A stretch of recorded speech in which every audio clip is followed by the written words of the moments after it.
The baby's fine, but what I'm seeing on this screen? My name's Joe, 37 years old, Marine. Just got back from Kandahar 2 weeks ago after an 8-month deployment. I was sitting in that sterile room in Phoenix, watching my wife Melissa get her ultrasound, when Dr. Bradley Richardson's hand started shaking like he'd seen a ghost. "Sir, you need to leave immediately and call a lawyer." The words hit me like shrapnel. Melissa was lying there on that examination table, ultrasound gel still wet on her belly, looking between the doctor and me with confusion painted across her face. Same expression she'd been wearing a lot lately, like she was always trying to figure out what I was thinking. "Is something wrong with the baby?" I asked. My voice stayed level. "Military training does that to you. Keep calm when everything's falling apart around you." Dr. Richardson wiped sweat from his forehead with the back of his hand. He'd been practicing medicine for 20 years, according to the certificates on his wall. This wasn't his first ultrasound, but his face had gone pale, and he kept glancing at the screen like it was showing him classified intelligence. "The baby is fine," he repeated, then leaned closer to me and lowered his voice. "But what I'm seeing on this screen shows 32-week development." The room went silent except for the hum of medical equipment. Melissa was still smiling, still acting like everything was normal. She'd been doing that a lot since I got home. Acting. 32 weeks, I repeated. "Yes, sir." I did the math in my head. 32 weeks ago, I was loading gear onto a transport plane bound for Afghanistan. 32 weeks ago, I was saying goodbye to my wife at Sky Harbor Airport. 32 weeks ago, I was sleeping in a barracks tent on the other side of the world. Dr. Richardson looked at me like he was waiting for something. A reaction, an explosion. Maybe he expected me to start yelling or throwing things. But I just sat there, processing the information like intel from a mission brief. "Joe?" Melissa's voice sounded small. "What's wrong?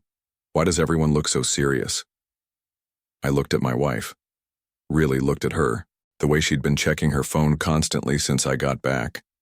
The way she'd been talking about the pregnancy like it was some kind of surprise gift. The way she'd insisted on scheduling this appointment for when I could come with her. She'd wanted me here for this moment. The realization settled in my chest like a cold weight. I met Melissa 6 years ago at a barbecue in Tempe. She was working as a dental hygienist, had this laugh that could fill up a room. I was stationed at Luke Air Force Base then, before my transfer to Camp Pendleton. She said she'd always wanted to marry a military man. Said she respected the sacrifice, the service. We got married 3 years later. Small ceremony at her parents' church. Nothing fancy. I deployed twice during our marriage, both short tours. She handled it well, or so I thought. Sent care packages, wrote letters, kept the house running. The kind of wife other Marines envied. When this deployment to Kandahar came up 8 months ago, she cried at the airport. Real tears, not the fake ones I'd learned to recognize from other women over the years. She hugged me tight and promised to be waiting when I got back. "I'll keep myself busy," she said. "Maybe take some classes, fix up the garden." I remember thinking how lucky I was. The first month overseas, we talked every few days over video calls. She looked tired, stressed about being alone. Normal stuff. The second month, the calls got shorter. She was taking evening classes at the community college, she said. Pottery, of all things. Said it relaxed her. By month 3, I was mostly getting text messages. Short ones. "Busy day at work. Miss you. Everything's fine here." I figured she was adjusting. Military wives learn to build their own lives. It's survival. When I came home 2 weeks ago, she seemed different. Nervous. She'd gained weight, which she blamed on stress eating, started wearing looser clothes, said she hadn't been feeling well, thought maybe she had a stomach bug. Then last week, she told me she was pregnant. "I found out a few days after you left," she said, crying happy tears. "I wanted to surprise you when you got home. I'm about 10 weeks along." 10 weeks. I'd been home for a week and a half at that point. She'd already scheduled the ultrasound appointment, said she wanted me there for our first look at the baby. Our baby. I'd felt proud, excited, like maybe this deployment had been worth something after all, coming home to this news. Now I was sitting in this doctor's office watching my wife lie on an examination table, learning that the math didn't work. The timeline was all wrong. Everything was wrong. Dr. Richardson was still standing there, waiting for me to react. Melissa was still asking what was going on, her voice getting higher with each question. I could feel something breaking apart inside my chest, but my face stayed calm. Training. Always comes back to training. 32 weeks, I said again, more to myself than anyone else. Dr. Richardson nodded. His hands had stopped shaking, but he kept glancing toward the door like he wanted to escape. Sir, I have to ask, were you present for conception? Melissa's face went white. Not confused white. Caught white. Joe, I don't understand what's happening, she said. But her voice had changed. Less confusion. More panic. What does 32 weeks mean? I stood up from the chair slowly. Military bearing. Back straight. Shoulders square. It means I was in Afghanistan when this baby was conceived. The silence in that room was complete. Even the medical equipment seemed to quiet down. That's not possible, Melissa whispered, but she wasn't looking at me anymore. She was staring at the ceiling tiles and her hands were shaking now. I told you I'm 10 weeks pregnant. The baby, I got pregnant right before you left. Dr. Richardson cleared his throat. Ma'am, the fetal measurements are very clear. This is a 32-week pregnancy. The conception date would have been approximately 8 months ago. I watched my wife's face as the reality hit her. The careful story she'd built was falling apart in real time. She'd made a mistake somewhere. Maybe she'd lost track of the timeline. Maybe she'd been so focused on selling the lie that she'd forgotten to check the math. There has to be an error, she said, sitting up on the examination table. The paper crinkled underneath her. The ultrasound machine or something. But I was already thinking about other things. The neighbor, Trevor Williams, who'd been helping with yard work while I was gone. Melissa had mentioned him in a few phone calls. Said he'd fixed the fence, helped move some furniture. Good neighbor, she'd called him. I was thinking about the phone calls that got shorter and shorter. The evening pottery classes that seemed to run pretty late. The way she'd been so insistent about scheduling this ultrasound appointment. She'd wanted me here. She'd wanted me to see this ultrasound, to believe I was the father, to commit to raising another man's child. The cold weight in my chest was spreading. Not anger yet, just clarity. The kind of clarity you get when you're looking through a rifle scope and everything suddenly comes into focus. Dr. Richardson, I said, I need copies of everything, the measurements, the images, the report. Joe, what are you doing? Melissa's voice was rising. You're scaring me. I looked at my wife. 6 years of marriage. 3 years of believing I knew who she was. 8 months of sleeping alone in Afghanistan while she was sleeping with someone else. I'm getting the facts, I said, just like any good mission requires. I could see in her eyes that she knew it was over. The drive home was quiet. Melissa kept talking, filling the silence with explanations that made less sense with every word. Maybe they mixed up my file with someone else's, she said, her hands twisting in her lap. Medical mistakes happen all the time. Remember when they sent you that other guy's blood test results? I kept my eyes on the road. Phoenix traffic was heavy for a Tuesday afternoon. Normal people living normal lives, going about their business while my world was collapsing in the passenger seat. Or maybe the ultrasound machine was calibrated wrong, she continued. Those things are just computers, right? Computers make errors. We pulled into our driveway. The house looked the same as when we'd left an hour ago. Same desert landscaping, same red tile roof, same basketball hoop I'd installed 3 summers back. But everything felt different now. I parked the truck and sat there for a moment, engine ticking as it cooled down. Joe, please say something, Melissa said. You're making me nervous. I looked at her. Really looked at her. The weight gain made sense now. The loose clothes. The way she'd been avoiding certain positions when we'd been intimate since I got home. When are you due? I asked. What? If you're 32 weeks pregnant, when is the baby due? Her mouth opened and closed. She was calculating, trying to figure out what answer would work best. The doctor didn't say exactly. She finally managed. 8 weeks, I said. 32 plus 8 is 40. You're due in 8 weeks. We got out of the truck. I opened the front door and the house smelled like the vanilla candles Melissa always lit. Smelled like home. But it wasn't home anymore. It was a crime scene. In the kitchen, I poured myself a glass of water and looked out the back window. Trevor Williams was in his yard next door working on his motorcycle.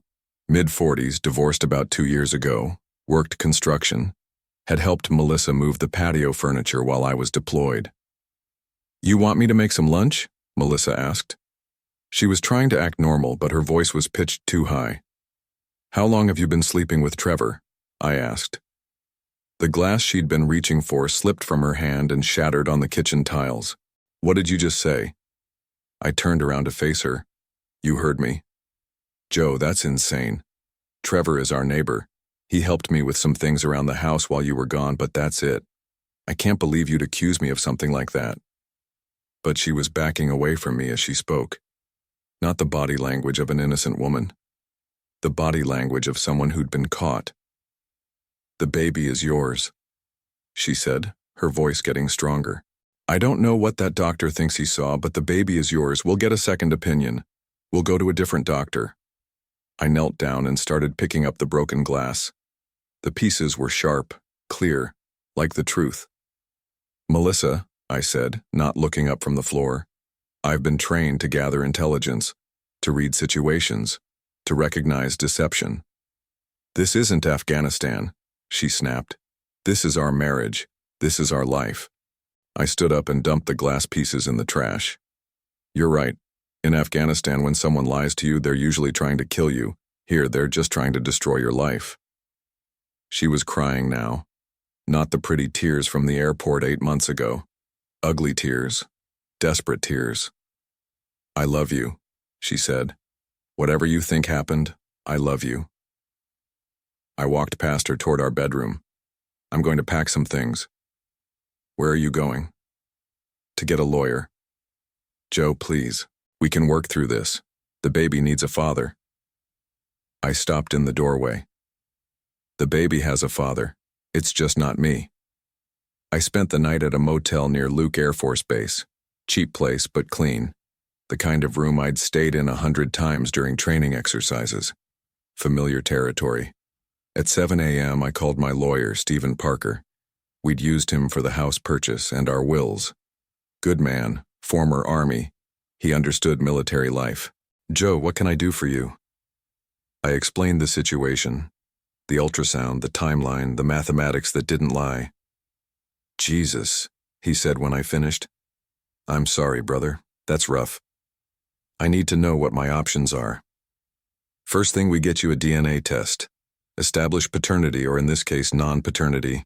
Second, we start documenting everything. The ultrasound report, any communications you have with your wife about the pregnancy. Third, we prepare for divorce proceedings. What about the house? Arizona is a community property state, but infidelity can affect asset division, especially if she was using marital resources to conduct the affair. We'll need proof." After the call, I drove back to the house. Melissa's car wasn't in the driveway. At work, probably pretending everything was normal. I had my key, of course. It was still my house. Inside, I went to our home office. Melissa kept papers in the desk drawer. Bills, bank statements, that sort of thing. I'd never had reason to look through them before. What I found made everything worse. Credit card statements showing charges at restaurants I'd never been to. Hotel charges in Scottsdale. Shopping receipts for men's clothing, size large. I wore medium.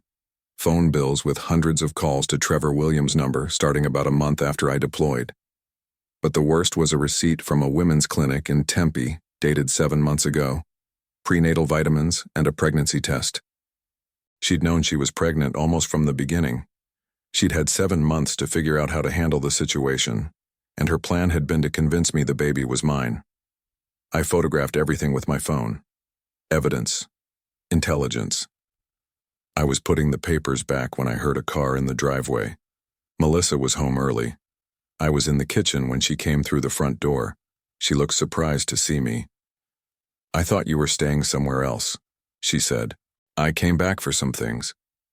She set her purse on the counter and looked at me carefully. "Have you been going through my stuff?"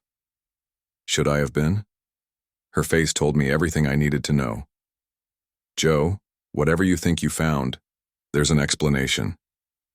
I pulled out my phone and showed her one of the photos. The restaurant receipt from 5 months ago. Dinner for 2, paid for with our joint credit card. "Explain this." She looked at the screen, and her face went pale again. "I took my sister out for her birthday." "Your sister lives in Tucson." "She was visiting." I swiped to the next photo, the hotel receipt from Scottsdale. "Explain this one." Silence. I swiped again, the men's clothing receipt. And this. She sat down hard on one of the kitchen chairs. The fight had gone out of her. "How long?" I asked. "Joe, how long have you been sleeping with Trevor?" She put her face in her hands. "It's not what you think." "How long?" "Since about a month after you left." Her voice was barely a whisper, but it wasn't planned, it just happened. 7 months, almost my entire deployment. "The baby?" "I don't know. It could be yours. The timing." "Melissa." I kept my voice level. "You know it's not mine." She looked up at me, mascara running down her cheeks. "What are you going to do?" I was already walking toward the door. Stephen Parker's office was in Scottsdale, 20 minutes from the house. Modern building, glass and steel. The kind of place that handled serious business. "I have the evidence," I said, sliding the printed photos across his desk. He went through them methodically. Former military men understand documentation. "This is comprehensive," he said. "Credit cards, phone records, medical receipts. How are you holding up?" "I'm functional." He nodded. He understood what that meant. Functional was sometimes the best you could hope for. "Here's what we're going to do," he said. "First, we file for divorce on grounds of adultery. Arizona allows fault-based divorce, and you have clear evidence. Second, we get a court-ordered DNA test to establish non-paternity. Third, we petition for return of any marital funds used to support the affair. What about the house? With this level of evidence, we can argue for a disproportionate share. She used marital assets to conduct an affair. That matters to judges. How long will this take? Depends on whether she contests it. If she's smart, she'll settle. If she fights, it could take months." I left his office with a folder full of paperwork and a court date 3 weeks away. The divorce petition would be served to Melissa at her work the next day. Professional, clean, no drama. That evening, I went back to the house. Melissa was in the kitchen, cooking dinner for 2. She looked up when I walked in, hope in her eyes. "I made your favorite," she said. "Chicken and rice." I filed for divorce today. The wooden spoon she was holding clattered to the floor. "Joe, please, can't we talk about this?" "There's nothing to talk about. The baby isn't mine. We'll have a DNA test to confirm it, but we both know the truth." She turned off the stove and faced me. "What do you want? You want me to beg?" "Fine, I'll beg. I made a mistake. I was lonely and scared, and Trevor was there, and I made a terrible mistake." 7 months isn't a mistake. 7 months is a choice. "I love you." "No, you don't. If you loved me, you wouldn't have spent 7 months sleeping with our neighbor while I was getting shot at in Afghanistan." She was crying again, but I felt nothing. The emotional part of the situation had burned out somewhere between the ultrasound and the credit card statements. "I was going to tell you," she said. "When?" "After the baby was born. I was going to tell you everything. You were going to let me raise another man's child for 18 years and tell me afterward?" She didn't answer, which was an answer. "I'm staying at a motel until this is settled," I said.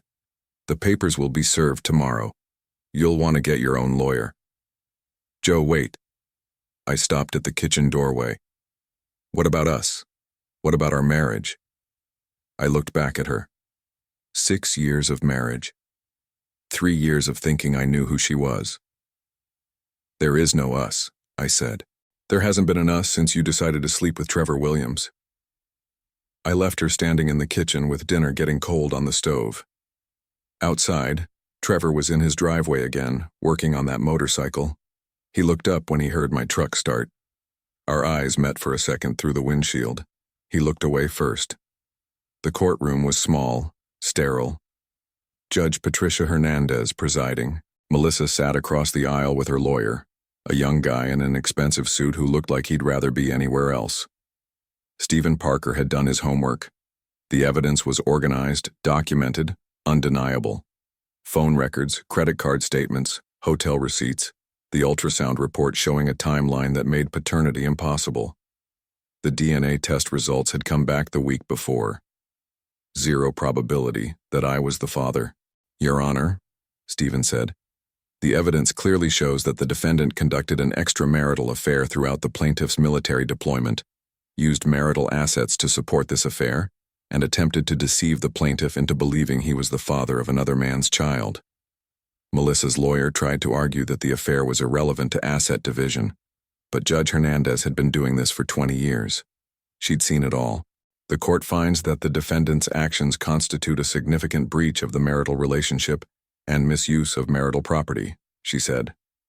The plaintiff is awarded 65% of all marital assets, including the family home. The defendant is ordered to reimburse the plaintiff for all marital funds used in furtherance of the extramarital relationship. Melissa stared at the table in front of her. No tears this time. Just defeat. Furthermore, the judge continued, the court orders that the defendant is solely responsible for all costs related to the pregnancy and birth, as the child is not the plaintiff's biological offspring. The gavel came down. Final. Outside the courthouse, Melissa caught up with me. Joe, wait. I stopped walking but didn't turn around. I'm sorry, she said. I know that doesn't fix anything, but I'm sorry. I looked back at her. She was showing now, belly round under a loose dress. In 2 months she'd have a baby with no husband and no father willing to claim responsibility. Sorry doesn't bring back 8 months, I said. She nodded and walked away. 3 months later, I signed the final papers at Stephen's office. The house was mine. The bank accounts were divided as ordered. Melissa had moved out of state, back to her parents in Ohio. Trevor Williams had lost his job when word spread around the construction community. Sleeping with a deployed Marine's wife doesn't make you popular in Arizona's defense-heavy economy. His ex-wife had also learned about the affair during the divorce proceedings, which cost him additional money in their settlement modification. I heard through neighbors that he'd moved to Tucson trying to start over. I kept the house for 6 months, then sold it. Too many memories, too much history in those rooms. I bought a smaller place near the base. Clean lines, no history. I had my truck, my savings account, and a lesson learned about trusting people completely. The deployment to Kandahar had taught me about survival in a hostile environment. Coming home had taught me about survival in a different kind of hostile environment. My commanding officer had offered me another overseas assignment. I turned it down. I wanted to stay stateside for a while, figure out what came next. Some evenings, I'd sit on my back porch and think about the alternative timeline, the one where I'd believed the lie, raised another man's child, never learned the truth. That version of Joe Smith would have been living a completely different life, built on deception. I preferred the truth, even when it was ugly. The military had taught me that clear intelligence leads to better decisions, in war and in life. Melissa's deception had failed because she'd underestimated the power of simple mathematics and a Marine's commitment to facts over fiction. Sometimes the strongest response to betrayal is simply refusing to participate in someone else's lies.